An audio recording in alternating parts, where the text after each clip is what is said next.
Good morning class, this is Zara Srivastava, your English teacher. Students, आज हम अपनी बुक हनीसकल का चैप्टर 1 देख रहे हैं। इस चैप्टर को मैंने अपने पीडीएफ भी भेजा था कि आप इसे रीड कर लें, डिफ़िकल्ट वर्ड्स को मार्क कर लें और उनकी मीनिंग्स को फाइंड आउट कर लें। कुछ बच्चों ने मुझे भेजे हैं उसके मीनिंग्स लिख करके एंड कुछ बच्चों ने नहीं लिखे हैं, तो मैं सबसे अर्ज करती हूँ, सबसे प्लीज़ कहती हूँ कि आप सभी अपनी अपनी फ्रेश कॉपीज़ में वर्ड मीनिंग्स को ज़रूर लिखें, क्योंकि English is all about words. जितनी ज़्यादा आपको वर्ड्स की नॉलेज होगी, मीनिंग्स का पता होगा, इंग्लिश लैंग्वेज आपके लिए उतनी ही ज़्यादा आसान हो जाएगी, उतनी ईजी हो जाएगी। आइए इस चैप्टर को स्टार्ट करते हैं। और इसे स्टार्ट करने से पहले आप खुद से एक सवाल करिए कि क्या आपको जो होमवर्क मिलता है वो करना पसंद है? अगर पसंद है तो क्यों पसंद है? और अगर पसंद है तो क्या आप उसे खुद करते हैं, या अगर आपको नहीं पसंद है तो क्या आप अपना होमवर्क किसी और से कराते हैं? क्या आप ऐसा कुछ सोचते हैं कि काश आपका होमवर्क कोई और कर देता और आपको खेलने के लिए टाइम मिल जाता? अगर आपको ऐसा लगता है तो ये पैट्रिक की जो स्टोरी है ये बिल्कुल आपकी स्टोरी है। Who did Patrick's homework? Patrick का होमवर्क आखिर किसने किया? हु मीन्स कौन, डिड मतलब किया, Patrick is a name and homework is homework. आइए इसको पढ़ते हैं और समझते हैं line by line what this chapter has brought to us. आज हम नया क्या सीखेंगे इस चैप्टर से। Patrick never did homework. Patrick अपना होमवर्क कभी भी नहीं करता था। टू बोरिंग ही सेड, वो कहता था कि होमवर्क करना इज़ टू बोरिंग, ये बहुत ही बोरियत वाला काम है। He played hockey and basketball and Nintendo instead, वो पूरे टाइम या तो हॉकी खेलता था, या तो बास्केटबॉल खेलता था, या निंटेंडो खेलता था। Nintendo is a video game. His teachers told him, उसके टीचर्स उससे कहा करते थे, क्या कहते थे? पैट्रिक, डू योर होमवर्क और you won't learn nothing. Patrick, अपना होमवर्क करो वरना तुम कुछ भी सीख नहीं पाओगे। And it's true, sometimes he did feel like an ignoramus, but what could he do? He hated homework. और ये सच भी था, कभी कभी उसे ऐसा लगता था कि उसे कुछ समझ नहीं आ रहा है, वो कुछ सीख नहीं पा रहा है, क्योंकि वो अपने होमवर्क्स नहीं करता था, इसलिए वो कुछ सीख नहीं पाता था। लेकिन वो करता भी क्या, उसे तो होमवर्क करना पसंद ही नहीं था। He hated homework. Then one day he found his cat playing with a little doll and he grabbed it away. लेकिन एक ही दिन क्या हुआ, उसने देखा कि उसकी जो कैट है वो एक छोटी सी डॉल के साथ खेल रही है। उसके बाद उसने उस डॉल को पकड़ लिया और कैट से दूर कर दिया। ग्रैब मीन्स टू होल्ड, पकड़ लेना। To his surprise it wasn't a doll, और उसे बहुत ही आश्चर्य हुआ, किसे? पैट्रिक को, जब उसने नोटिस किया कि वो एक डॉल नहीं है, नॉट एट ऑल, वो एक डॉल है ही नहीं, but a man of tiniest size, जबकि वो डॉल नहीं है बल्कि एक आदमी है, एक व्यक्ति है जो कि बहुत ही छोटा है। Tiny means very small. He had a little wool shirt with old-fashioned breeches and a high tall hat much like a witch's. जो यहाँ पर क्या था, उसके पास जो था लड़का था, जो भी व्यक्ति उसे मिला था, उसने नोटिस किया कि उसने ऊल की शर्ट पहनी है, एक ऊनी शर्ट पहनी है, और एक बहुत ही पुराना ओल्ड फैशन टाइप का पैंट पहना हुआ है। एंड ब्रिचेस का मतलब यहाँ पर पैंट से है।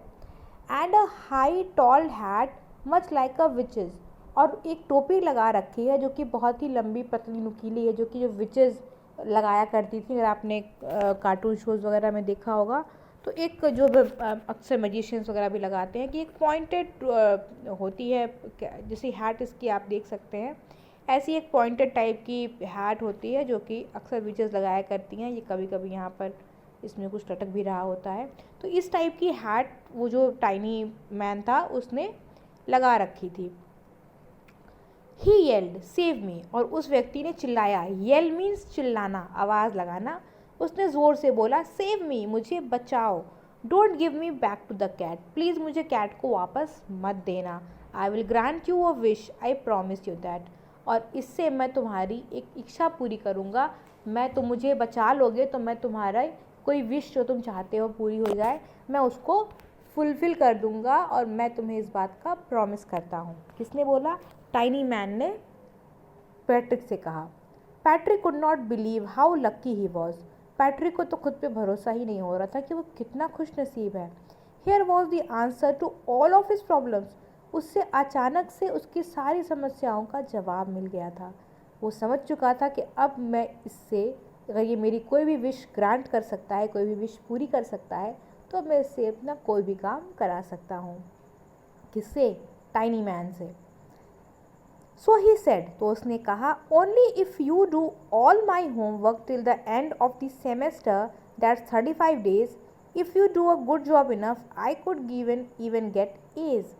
उसने कहा, पैट्रिक ने कहा कि अगर तुम मेरा होमवर्क इस सेमेस्टर के, इस सेशन के आखिरी तक कर दो, जिसमें से कि सिर्फ 35 days बचे हैं मेरे एजुकेशन को, मेरे इस सेमेस्टर को, अगर तुम ये 35 days मेरे सारे होमवर्क्स को कर दोगे, तो मेरी विश यही है कि तुम मेरे सारे होमवर्क्स को पूरे कर दो।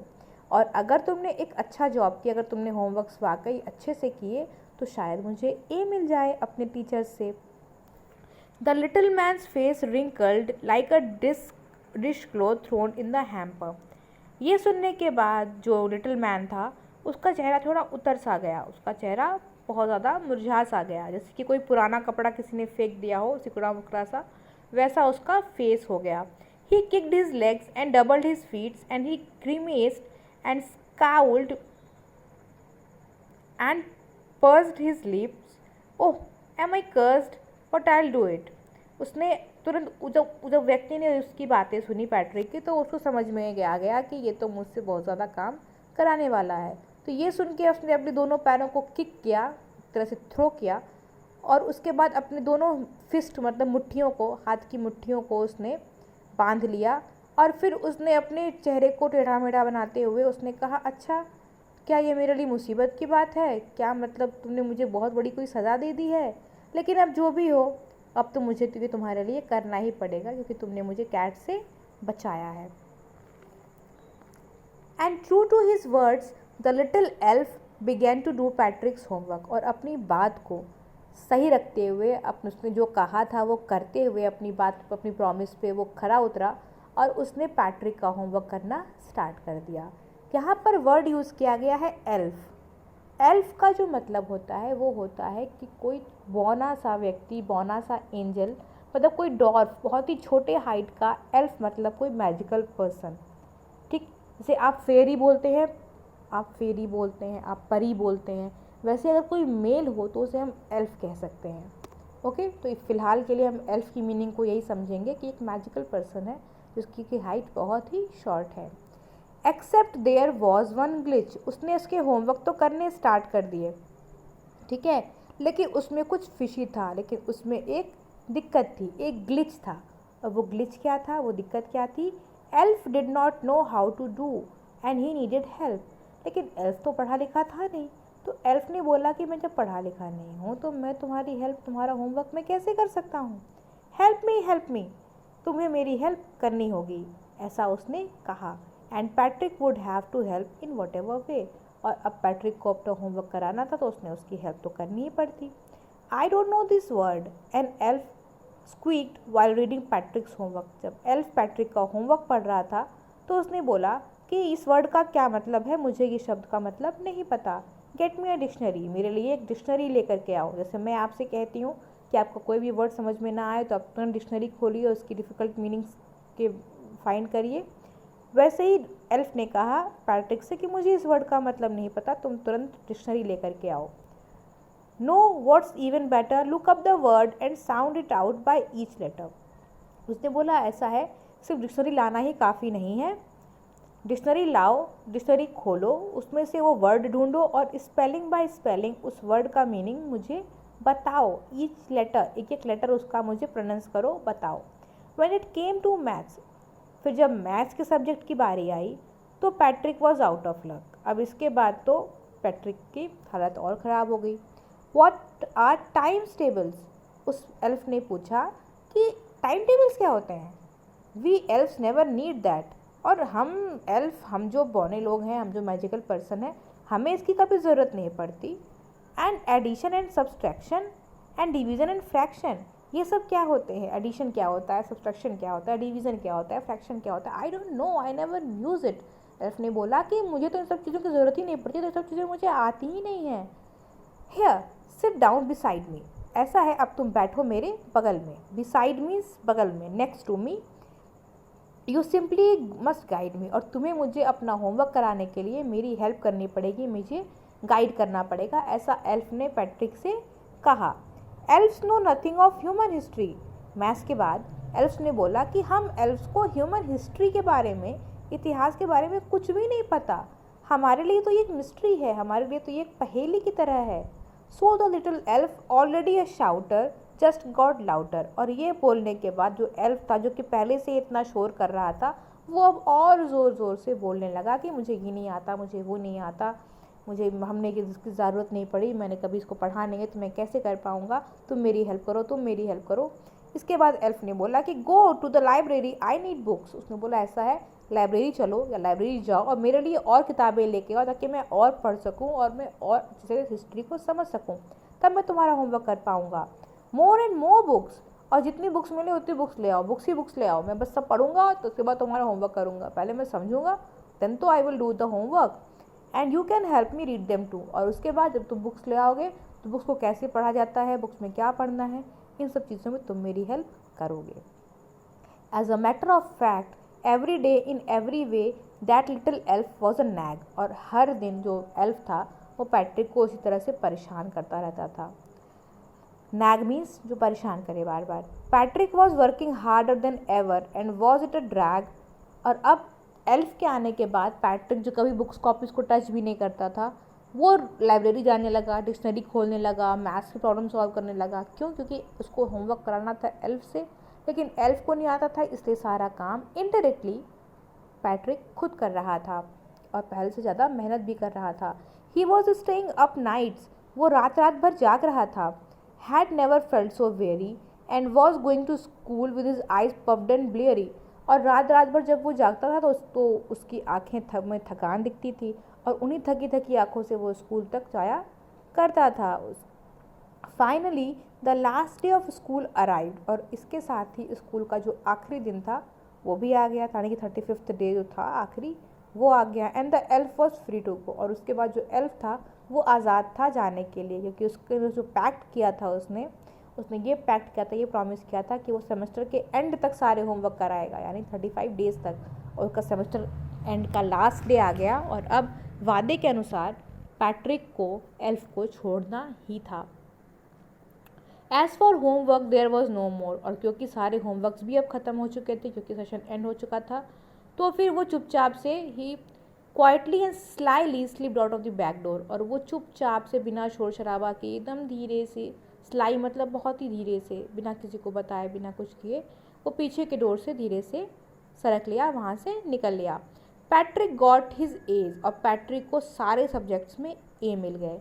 हिज क्लासमेट्स वर अमेज्ड, उसके जो सहपाठी थे, उसके साथ जो बच्चे पढ़ते थे, वो उसकी इस बात से बहुत ज़्यादा आश्चर्यचकित हो गए कि पैट्रिक को ए कैसे मिल गया।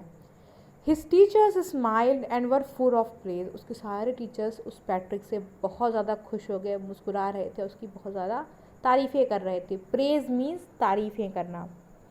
एंड हिज पेरेंट्स, और उसके पेरेंट्स, वो तो they wondered what had happen to Patrick, उन्हें तो यकीन ही नहीं हो रहा था कि पैट्रिक को हो क्या गया है। He was now the model kid, अब वो एक बहुत ही आइडियल, बहुत ही अच्छा बच्चा हो चुका था। क्लीन्ड हिज रूम, अपने रूम को साफ रखता था, अपने डिड हिज चोर्स, अपने घर के जो भी उसके काम होते थे वो किया करता था। ही वॉज चेयरफुल, अब वो हंसा करता था। ही वॉज नेवर रूड, वो किसी से बदतमीजी से बात नहीं करता था। Like he had developed a whole new attitude, और अब उसके व्यवहार में पहले से बहुत ज़्यादा परिवर्तन आ चुके थे। किसके? पैट्रिक के। क्यों? क्योंकि उसने एल्फ को सिखाने के चक्कर में बहुत कुछ खुद भी सीख लिया था। You see in the end, और आखिरी में जब आप देख रहे हैं इस स्टोरी के, Patrick still thought he had made the tiny man do all this homework. Patrick को यही लग रहा है कि उस टाइनी मैन ने, उस एल्फ ने पैट्रिक का सारा होमवर्क किया है। But I will share a secret, लेकिन मैं आपसे एक सीक्रेट बताती हूँ, just between you and me, जो कि सिर्फ आपके और मेरे बीच में रहेगा। इट वॉजंट द एल्फ, वो एल्फ नहीं था जिसने होमवर्क किया, Patrick had done it himself. Patrick ने ही अपने सारे होमवर्क खुद किए थे, क्योंकि एल्फ को तो कुछ आता ही नहीं था, और एल्फ को सिखाने के चक्कर में पैट्रिक ने खुद बहुत कुछ सीख लिया और सारे होमवर्क एल्फ ने पैट्रिक से खुद कराए। तभी तो उसने मैथ्स के सम सॉल्व करवाए, लाइब्रेरी से हिस्ट्री पढ़वाई, डिक्शनरी से मीनिंग सिखाई। तो इस तरह से पैट्रिक ने इनडायरेक्टली खुद ही सीखा, खुद ही किया, और जो ए वो पाया, ही डिज़र्व दैट, उसको उसके लिए वो ए मिलना के काबिल था वो। This was a beautiful and very interesting story by Carol Moore. आप इनका नाम ज़रूर याद रखेंगे। जितने भी डिफ़िकल्ट वर्ड्स आपको ये पिंक लाइन में साइड में दिख रहे हैं, ये हर बुक में मिलेंगे आपको, इंग्लिश की दोनों बुक्स में मिलेंगे आपको। और आपने इधर के जो वर्ड्स हैं इनको स्पेशली, दिस पिंक्स वन, इनको तो स्पेशली आपने याद रखना है। इसके अलावा जो भी डिफ़िकल्ट वर्ड्स हैं उनकी मीनिंग्स आप डिक्शनरी में फाइंड आउट करेंगे, नहीं मिलती हैं आप मुझसे पूछेंगे। चैप्टर को दोबारा रीड करेंगे, रीडिंग कैपेसिटी अपनी बढ़ाइए, फ्लुएंटली रीड करिए। मैं जब रीड करती हूँ लाइंस को तो ध्यान दीजिए कि मैं कैसे प्रोनाउंस कर रही हूँ वर्ड्स को, ठीक है, कैसे उच्चारण हो रहा है शब्दों का। And this is all from this story. इसके आगे हमारी एक्सरसाइज है, वो हम नेक्स्ट क्लास में डिस्कस करेंगे। क्वेश्चन एंड आंसर्स हैं, फिल इन द ब्लैंक्स हैं, जंबल है, पजल्स हैं, इन सब चीज़ों को आगे डिस्कस करेंगे। फिलहाल के लिए आप चैप्टर को दोबारा से रीड करिए, स्टोरी को समझिए, एंड आई होप आपको समझ में आया होगा कि you have to do you choose yourself. अपना काम खुद करिए, तभी आप कुछ सीख पाएंगे। अगर आप किसी और से कराने के चक्कर में रहेंगे, कई सारे बच्चे हैं जो अपना होमवर्क अपने पेरेंट्स से कराते हैं। आप ही में से कितने बच्चे हैं जो चाहते हैं कि उनके पेरेंट्स उनका होमवर्क कर दें? ये गलत है। आपको जो भी मैं सिखा रही हूँ वो आपको खुद करना है, आपसे नहीं हो रहा है आप मुझसे पूछिए, मैं आपको हेल्प करूँगी, आपको गाइड करूँगी, बट अपना होमवर्क आप सभी बच्चे खुद करिए। आपके पेरेंट्स को एग्ज़ाम नहीं देना है, आपके पेरेंट्स को जॉब नहीं आनी है, आपके पेरेंट्स को लाइफ हो चुकी है जो होनी है। ये आपको सिखाने के लिए आपका एडमिशन स्कूल में हुआ है, ये मैं आपको पढ़ा रही हूँ, आपके पेरेंट्स को नहीं। So this is for your understanding कि आप अपना होमवर्क खुद करिए। This is all for today. Next class में फिर मिलेंगे, तब तक घर पे रहिए, बी सेफ, पढ़ते रहिए। Thank you class.